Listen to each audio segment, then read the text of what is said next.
Dalam tradisi Mahayana, bodhisattva adalah makhluk yang telah mencapai pencerahan, tetapi menunda masuk nirwana demi menolong makhluk lain mencapai pencerahan. Seorang bodhisattva memiliki belas kasih yang besar dan bersedia berkorban demi kesejahteraan semua makhluk. Ia mendengar jeritan dunia yang menderita dan tidak tega meninggalkannya. Alih-alih egois mencapai nirvana sendiri, bodhisattva memilih kembali ke dunia untuk membimbing yang lain menuju cahaya nirwana. Ciri utama bodhisattva adalah karuna, welas asih, dan sikap rela berkorban demi menyelamatkan orang lain. Seperti digambarkan dalam tradisi Kristiani, menunjukkan banyak nilai yang sejalan dengan ideal bodhisattva. Yesus dikenal karena kasih dan belas kasih-Nya kepada semua orang, terutama mereka yang menderita, miskin, dan tersisih. Seperti bodhisattva, Yesus digerakkan oleh bela rasa mendalam terhadap sesama yang menderita, dan bahkan menyerukan kasih kepada musuh. Dalam ajarannya, Yesus menekankan pengampunan tanpa batas. Misalnya, Ia menolak prinsip mata ganti mata dan mengajarkan untuk mengampuni orang yang membenci kita. Bagi Yesus, pengampunan tidak memiliki batas. Sikap ini sejalan dengan welas asih universal yang juga dijunjung dalam Buddhisme. Selain itu, pengorbanan Yesus di kayu salib demi menebus dosa umat manusia dianggap oleh umat Kristiani sebagai tindakan kasih tertinggi. Tindakan mengorbankan diri demi keselamatan orang lain, ini sangat mirip dengan konsep bodhisattva yang rela melepaskan kebahagiaan pribadi, nirwana, demi menyelamatkan makhluk lain. Dengan demikian, banyak nilai kehidupan Yesus, seperti kerendahan hati, pelayanan tanpa pamrih, tidak mementingkan diri sendiri, dan pengorbanan mencerminkan ideal bodhisattva. Sejumlah pemuka dan sarjana Buddhis modern memang pernah memandang Yesus dalam kerangka bodhisattva.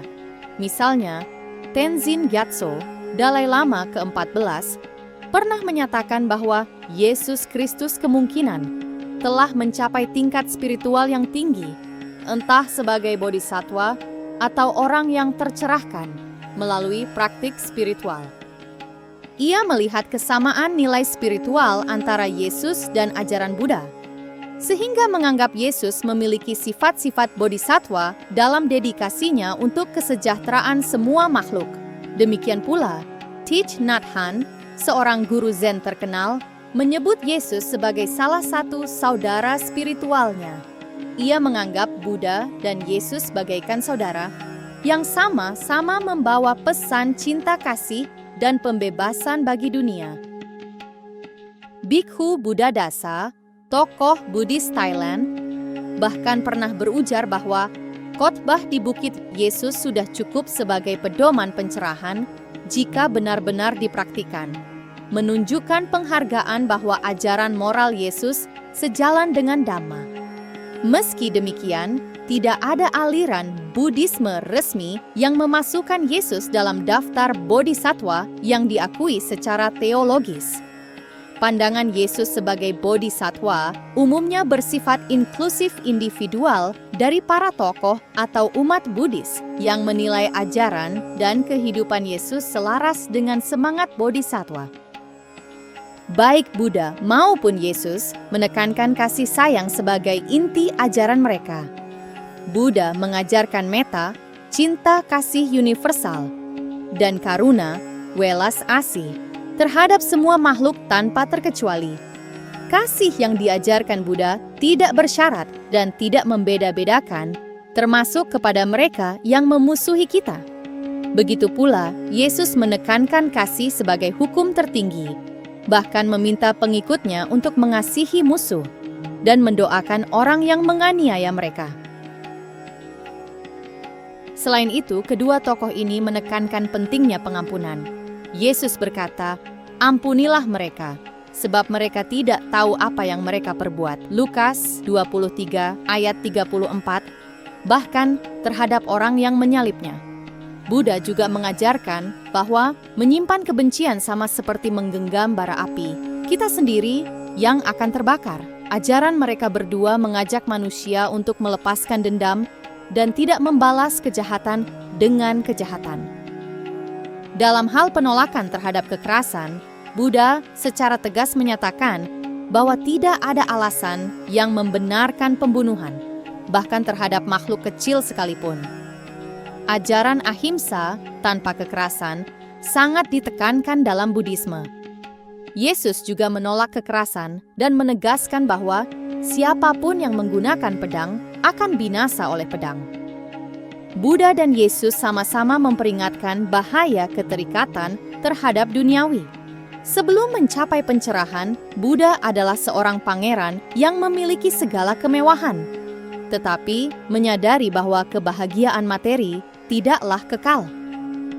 Ia meninggalkan istana dan memilih jalan pertapaan untuk mencari kebebasan sejati.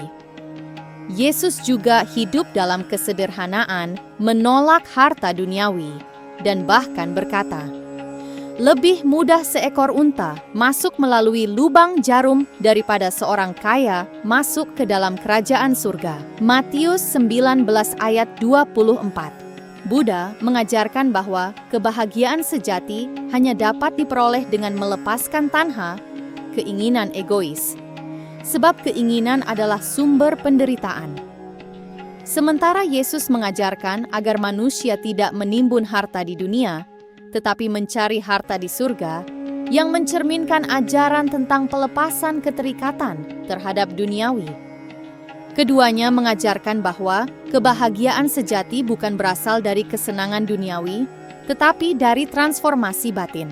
Dalam Buddhisme, nirwana adalah kebahagiaan tertinggi yang bebas dari penderitaan. Yesus di sisi lain berbicara tentang kerajaan Allah di dalam dirimu sebagai sumber sukacita rohani yang tak tergoyahkan oleh dunia luar. Buddha dan Yesus sama-sama memahami penderitaan manusia dan menawarkan jalan keluar. Buddha merumuskan 4 kebenaran mulia yang menegaskan bahwa penderitaan berasal dari keinginan egois, dan untuk mengakhirinya, manusia harus mengikuti jalan mulia berunsur 8. Yesus juga mengajarkan bahwa penderitaan berasal dari dosa dan keterpisahan dari Tuhan, dan keselamatan bisa dicapai dengan mengikuti kehendak Tuhan. Selain memahami akar penderitaan, keduanya juga menunjukkan perhatian besar kepada kaum miskin, sakit, dan tertindas. Buddha dikenal sebagai tabib agung yang memberikan obat berupa Dhamma untuk menyembuhkan penderitaan batin manusia. Yesus dalam perjalanan pelayanannya menyembuhkan banyak orang sakit, memberikan harapan bagi mereka yang tertindas, serta mengajarkan bahwa mereka yang paling kecil dan terpinggirkan akan menjadi yang terbesar di kerajaan surga.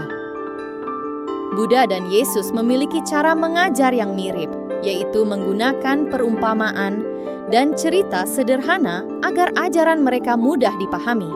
Buddha sering menggunakan kisah Jataka dan analogi sehari-hari untuk menyampaikan makna mendalam. Misalnya, Buddha pernah berkata bahwa kehidupan ini seperti busa di sungai, yang tampak nyata tetapi cepat menghilang, untuk menggambarkan ketidakkekalan. Yesus juga mengajarkan melalui perumpamaan, seperti kisah orang Samaria yang baik hati, yang menunjukkan bahwa kasih sejati tidak terbatas pada kelompok atau agama tertentu.